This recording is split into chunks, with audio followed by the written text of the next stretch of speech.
Meşənin içiyle gedirik. Buradan çay axır. Heyf ki çayın adı yadımdan çıxıb. Burada bir neçə çay var. Vəli çayı var. Şimdi bilmirəm bu vəli çayıdır yoxsa yox. Orası yadımdan çıxıb.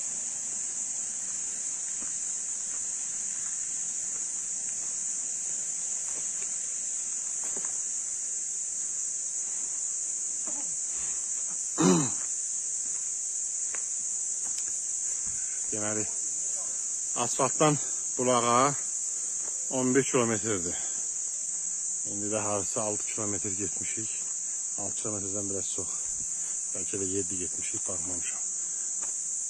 Hələ xeyrək yolumuz var. Buranı dişi qalxan kimi burada bir tövlə var. Ohanın pəyəsi deyirlər. Ohan erməni olub. Burada donuz saxlayırdı. Orada az qalmışıq.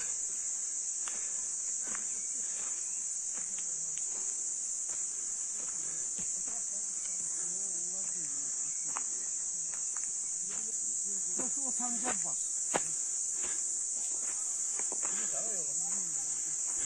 O sancak bası. 30 ildir bilmirəm. O 6 ildir gedən var ya. Bura əlavə yolda buradan gəlir. İki yol gəlir bax burayla. Biz isə bu tərəfə gedirik. Ohanın pərsi də bax burada yerləşir.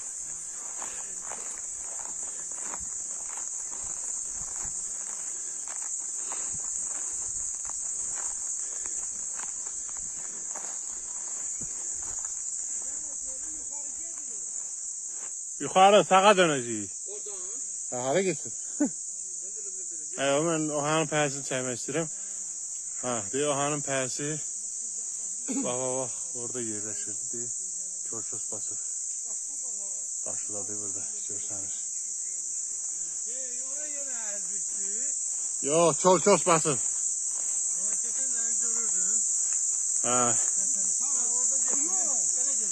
Yol sonradan açılır. Yox, bu yol var idi bilinci. Yox. Biz həmişə gələndə buru ilə gəlib pəyyə belə çıxırdıq. Nə bilim. Atam buraya maşın buraya gəlir. Bu yağın sonradan ermənilər. Sonradan çəkmir. Deyirəm atam birinci gətirəndə mən oradan gətirir. Bilməm gətirib.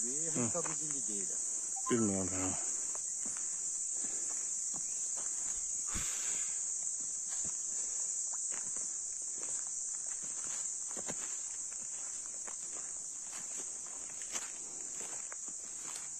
Sağa gedəcək bir şeylə ora, sonra sola qıvrılıb aşağı yuvarlaq.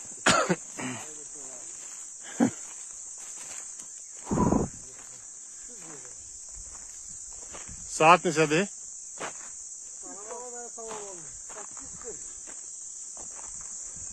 Saat 10'a çatarıq.